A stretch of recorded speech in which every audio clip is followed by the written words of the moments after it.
May it please the court, my name is Angela Vigil, and I'm arguing here on behalf of EPN, which is the second case you're hearing today. Okay, and who are you with? I'm sorry, I'm with the law firm of Baker & McKenzie, pro bono co-counsel with FIU. Thank you. The EPN is a teenager who came to the trial court to ask it to fulfill its purpose, Your Honors, to do exactly what the Child Welfare Court is designed to do, to protect her. The Child Welfare Statute, Chapter 39, lays out 8 purposes on what is protecting a child, and one of those is prevention of future harm. She gave 4 claims. What's the future harm here? Imminent return to a place where she'll be beaten weekly by her grandmother. It's the immigration issue. Not only. It was abandonment by her father, neglect by her father. Is that the imminent harm abandonment by the father? There are 4 separate claims, Your Honor, which is why my answer is confusing. The abandonment by the father is one claim. Substantial risk of future harm is a separate claim. You're not saying imminent abandonment by the father, because the father has abandoned her. Right, it's not imminent harm. She came with 4 claims. The future harm, there is a failure to protect claim here. The failure to protect is that the mother with whom she is living allowed her to stay with the grandmother for 10 years during what she explained. So, but in your petition, you're not Yes. seeking a change in custody. The teenager who brought this petition did not seek a change in custody. But You're the as Your next Honor, friend. You're the next friend. You could do things like that, right? No. Aren't you the next friend in this petition? We were next friend and lawyer. And as a lawyer, we Next do. friend and counsel you call yourselves, right? That is what FIU called itself. Which is different. I mean, they're 2 different things. Next friend and counsel are 2 different things. It is. The petition was filed on behalf of the minor, and if the court gets that petition, does the home study that DCF talked about, and determines that services are necessary, then a change in custody may occur. Did you submit, or did the child submit a letter saying it didn't seek services? It did. It served the department. It put it in its petition. Is that part of the record? It is. Sorry, not the letter, but the transcript itself explains that services were not sought. The petition says services were not sought. The petition was served on the department. What was the purpose of sending a letter saying services were not sought? So the department would know what kind of case was in front of it. And when, because the department's a party, correct? It is by statute. By statute. And so how did you serve, if they're a party, did you serve them or let them know ahead of time? Yes. How far ahead did you let them know? Did you mail them a copy? Maybe you don't need to serve them. I'm sure they'd accept service. But did you mail them a copy of the petition?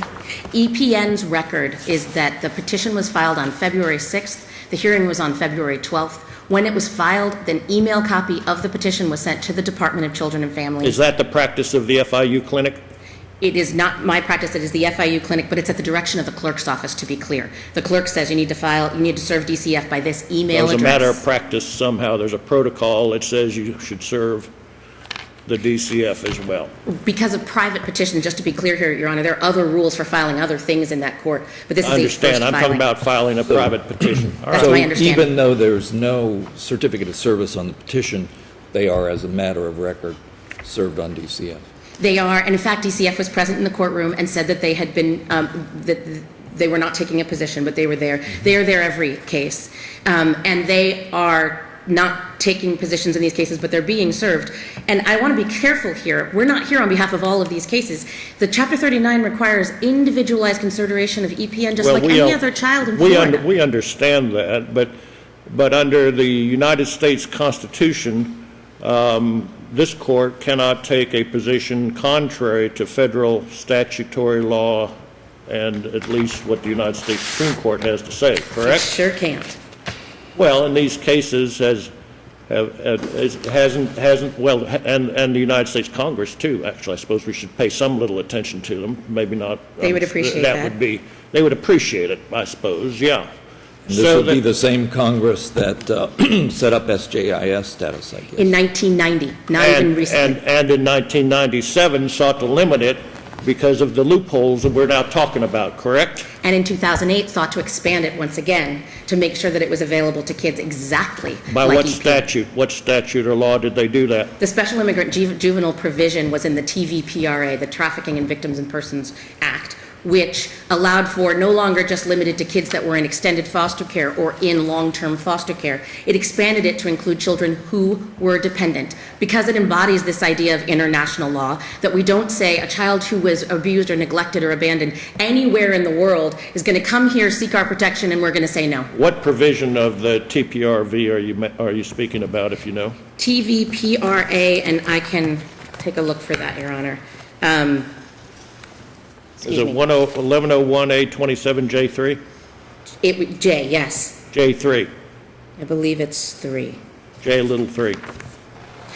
The point, Your Honor, is that Am I correct? course- Let's be sure we're talking about the right law, because I don't get to call you up later. Absolutely. So, am I correct on the statute? You are. And you say that has been revised in some fashion? Only in 2008. We are currently I functioning. understand that. When was it revised and how? It used to say youth who are in long-term foster care. It now says children who've been declared dependent. Because what it really does is it's the federal government saying we're not experts in finding kids abused, neglected, or abandoned. State courts are. But that did not supersede the House, what the House did back in 1997, did it? I'm not sure what you're referring to about what the House did. I'm talking about the House report of 1997, cited in Yaboa versus the United States Department of Justice. Are you familiar with it by chance? Generally, yes. Okay, and in the conference committee, it was conference committee, so it was presumably whatever we can do for the whole House. Right. Or Congress was saying that the purpose was to limit the beneficiaries of SJIS to those individuals for whom it was created, namely abandoned, abused, and neglected children. That didn't change, did it? No, in fact, I think we're saying the same thing different ways. Our shores, the Congress has decided our shores won't return somebody just because they weren't born here if they have a valid claim of abuse, neglect, and abandonment if they are a child. Right. And then And Florida has backed that up by creating its own statute. Which includes foster care, still includes foster care in the statute, right? They haven't changed, Florida hadn't changed. No, it hasn't, but it has said abuse, neglect, or abandonment are grounds for dependency. But I guess my problem is, counsel, Yeah. if I can ask you to address my concerns. The core thing here that I kind of wrestle with is, normally when you're declaring a child dependent, it's because you want to change the situation that they're in, right? They're in some situation that's bad, and now we're going to use all the power of the state of Florida to intervene in government, to intervene in that situation and try to make it, to try to ameliorate that. And because, all the cases I'd seen dealing with this statute, going back 30 years, seemed to deal with that issue. And what throws me off is that these petitions are saying we don't want services and we don't want a change in custody. So it's like, well, what do you really want under the statute? Your Honor, I appreciate And it sounds like that. you want a change in the immigration status, which is permanency. In this case, it's permanency. For this child, and for many children who are similarly situated to her, what is safety, what is stability, what is protection, is permanency.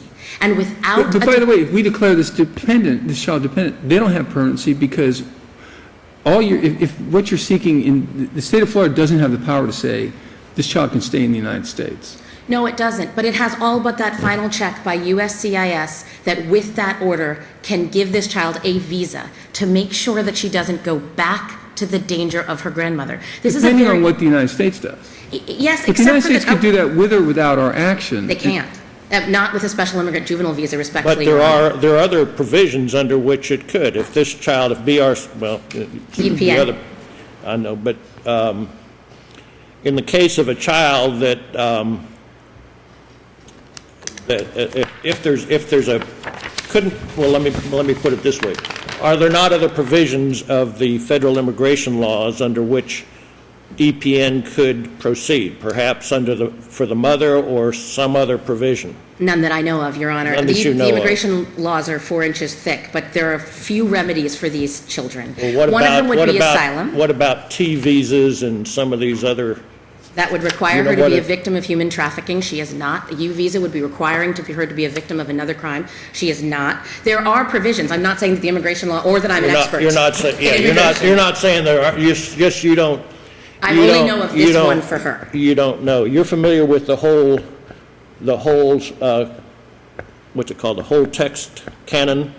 I certainly am. You know Professor Sutherland, right? I do. We don't know him personally because he died back in the 1920s, but you know who I'm talking about. Of his reputation, of course. Of course. And the whole text canons roughly stated says that when a statute is passed, you look at the statute as a whole, not just little pieces like E and things like that to determine what the purpose of the statute was. That's what we're asking for. I believe that addresses Judge Logue's question. Well, the We're purpose of asking this for- statute, you wrote, I would like you to address my question when you get a chance, I'll give her a chance. if the chief has a moment to do I'll give her a chance. it. Go ahead. Now, Right the purpose, My concern is, This you're wasn't what the not court was asking for. for custody change, you're not asking for services, so it doesn't seem to, it seems to be a round peg that we're trying to fit into a square box. I understand, and Your Honor, I would not be honest to the court to say that this isn't an ongoing discussion around the country. I think the way the federal government tried to make this work was to say state courts should figure out what box this fits into. And they should look at their whole statute, not just one piece, and they should say what makes a child dependent in Florida. If this See, child I came would be from more comfortable Tennessee, with that if our statute said, because I'm focusing on the state statute. Sure. You know, if our state statute said abuse, abandonment, neglect, or the fact that the child's going to be sent back to a country where they're going to be at risk. See, if that was a statutory section, that would seem to me to say, okay, the state legislature has made a policy determination that they want this legal mechanism to consider that fact. But that's not in there. No, but respectfully, Your Honor, a lot of circumstances aren't in there. That's why there's general provisions of abuse, neglect, and abandonment, and then definitions of them. And this meets that definition. There is no question that if I, as a mother, walked into the state trial court and I had admitted that for 10 years I allowed my children to be cared for by someone who beat them weekly, and I knew it, Yes. that the trial court would say, we're going to find your children dependent and at least do To a do home what? study. No, wait, hold on. To This do is where what? I'm going. To At least take do a the home custody study. away. Yes. To take legal control of that child. Yes. Perhaps to take the custody away from you. And perhaps not. Provide services, but if not, if to leave the custody in the mother's hands, to heavily regulate that, to try to protect the child and provide services to the child. But here you're saying, we don't want any of those things. Could I make a friendly amendment? I don't think it's heavily regulate. I think it's teach me how to parent. And I think that's exactly what the court could have done. She can have That's the parent's job. parenting They have a questions. fundamental right to All right, well, parent. thank you for answering my question. I think the Chief Judge has some questions. Yes, and every time a parent comes in front of the court can either say, we want to give you services to make you a better parent, or we don't, or we think you're fine. But step one, as the department just told you, is a home study. And at least this child will be made dependent, they do a home study, and judge, Well, you first have to get over the threshold of abuse, abandonment, or neglect. You don't get your home study until then, right? well, yes, but a prima facie case wasn't denied by the trial court here. The trial court didn't say, I'm looking at these facts and these don't look like abuse and neglect. Was This trial court said, this an arraignment case? Was this an arraignment hearing? he was What type? actually seeking an arraignment and an adjudication at the same time. And if the parent admits, just as DCF told the court, there is no So adjudication that needs to take this place. was both. Were the consents filed? Yes. So you have a record here, and it Yes. was denied. So And the we're a little bit unlike BCRM in that regard, correct? That's right, a bigger due process So, violation all right. here. There was no So then- evidence presented, Or was there? requested, and both witnesses were there to be called. They could have been called. If there was any question that any fact in that petition was not 100% certain, the court could have called But them, and many judges the do. court accepted the petition and its allegations, right? And said, I'm not allowed to do anything but say no because I'm not permitted if you And live that's with your parents. because, well, she didn't have it, but BYGM today would reach that same result, correct? Our position is no, it Why? would not. Why? How do you Because there is distinguish BYGM and KBLV? Because there is a failure to protect claim against this mother that less than 12 months earlier, she still allowed her child to be cared for by a person who is forcing her into a marriage, beating her with a belt, and beating her weekly. That's failure to protect. That's a separate claim that wasn't in BYGM or the other case this honorable court decided in July. It is very There's a different. failure to protect claim in the petition, you're It saying? absolutely was. It's a form of neglect. And you say that's grounds for reversal, but none of the others, all of the others would be covered by BYGM, correct? I believe BYGM was decided wrongly as to abandonment, Well, just to clarify the answer to your question, but the other two All right, would all right. not be Well, covered by BYGM. well, you can talk to the other two judges on I that point, understand that. okay? I understand that. But But respectfully, Your Honor, BY might have been wrongly decided, but you can talk to somebody upstairs about that if you like, right? it was not my case, but I understand. Maybe you will. If EPN had been given the opportunity to have a hearing, perhaps the court could have come forward with the concerns that Your Honors have been asking all day. What could you There wasn't. prove better than the allegations in your petition? We must take all the allegations in your petition as correct. Right. The evidentiary hearing is not going to make that better. It could only make it worse, right? You're only allowed to prove what's in the petition. Everything in the petition is accepted as true. And we believe on the petition, it absolutely should have been granted. My only point was, if there is a question about the facts, then you get a hearing. But if there's no question about the facts, the court should not have said, I'm not permitted. The language, I'd really ask the court to take a look at her handwritten order. She actually refers to these as immigration children and says, I'm not permitted to do anything except for what's in this attached opinion. The attached opinion only addresses abandonment, which is only one of EPN's 4 claims. And it is distinguishable from the facts of EPN in front of her, but I think what the trial court was saying, she didn't have the guidance of BYGM or hopefully this court's different opinion, but she thought she had no opportunity to do anything but say no.